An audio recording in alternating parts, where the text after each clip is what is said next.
What's going on, everybody? Welcome back to another Real Talk. I pray you're still doing well and having a wonderful, blessed day. This is a video response back to you, John the One in Ministry. John the One in Ministry. Great email, as always. Sorry for getting back so late with this video response. Should pastors really get paid according to the Bible? Great question. And I've taught on this with scripture probably 5 or 6 times on here. But I will say this, you got pastors out here, a lot of pastors I know still work, okay? And they'll take love offerings. Then you got some bishops out here that's, full-time in the gospel. They don't have no other job. Now, scripture teaches you that you do take care of the elder. The elders, the pastors, the overseers.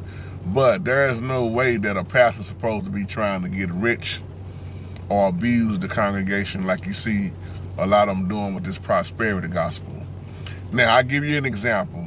Paul in the Bible. Apostle Paul was a tent maker. But there's so many people read that and they don't catch it. There were so many people blessing Paul, but then Paul also made a statement saying, but I am a tent maker. In other words, he was showing them that he also had a job. But with this tent maker, what is not taught about this in the Bible is that Paul was really building up the community. When he made those tents, he would take his proceeds and he would really throw it right back in the community for kingdom building. Kind of like a lot of pastors I know. There are some pastors I know they wouldn't dare take no money. Now, Galatians 6 teaches you this, and is what is really pretty much called is obligation giving.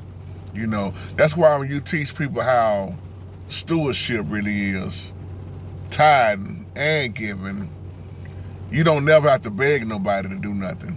It should never be gotten. First of all, the Most High don't send beggars to the pulpit. Let's just say that out in the open.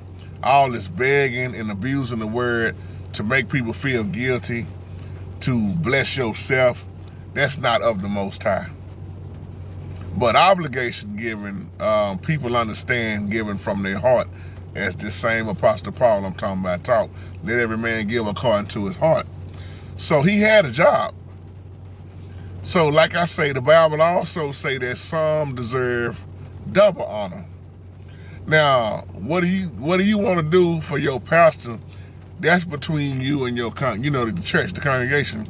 Like I said, some pastors, they don't get paid. There's some musicians that don't get paid. But what you want to do for your pastor, that's what you decide and agree on. Like I say, some pastors are cool with a love offering, but then you see these pastor and wives anniversaries. Some of them, man, take up so much money, it's amazing, And then some of them just happy to get $300 or $400, But most of the pastors that I know, they are very humble, and they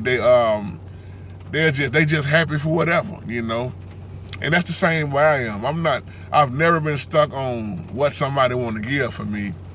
I used to be the one that reject when people would try to give me something, but now I've learned about stewardship, and I've learned about true giving and true tithing. I've got a great understanding now because I was knocking my blessings by not accepting. I was the one that would always give but never receive. So just like now, I still give. I had a brother hit me up with a comment yesterday saying, man, out of all the people that taught how to play the piano online, you are the one with the most teaching and the most views pretty much, but you did it for free. And he said that I hurt myself by doing it for free. And I said, I don't think I really hurt myself because I was giving back. And I made statements here, this is probably 15, 16 years ago. I made a statement just like I do on my page with the preaching. I said, it's up to you, because I don't beg nobody to give nothing. So I said, I don't really think I hurt myself because I believe in giving back. Now, if I ever started back doing it again, it wouldn't be for free like that. There are some things I would still do for free, But then there are some things I wouldn't dare do for free no more. Because first of all, as the Bible teaches you, your gift make room for you. But here's the sad thing. It's so many people, they want to use your gift and they don't want to bless you no kind of way. Well, see, I don't worry about those type of people because the Most High knows who to put around you.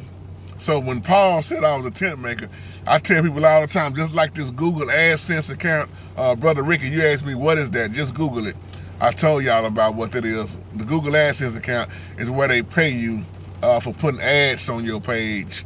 And that's exactly what I do with that. I throw it right back in the ministry, even if it's just something as simple as paying the internet bill, you know, or going out buying food for somebody and taking it over their house. However, the Most High, you know, lead me to do it, you know, that month, that day, you know. I'm always giving back.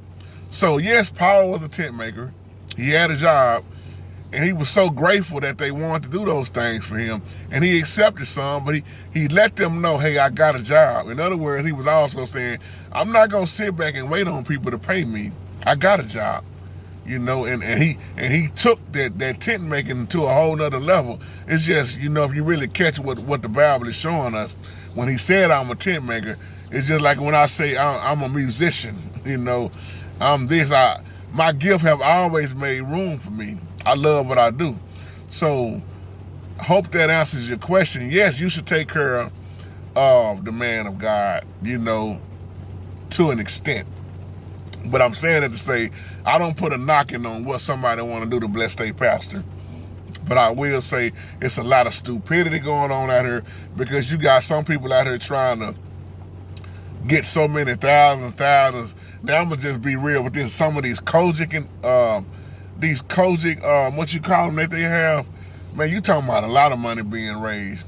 And you gotta ask yourself, the ones that's got all that money, what are they really doing with it?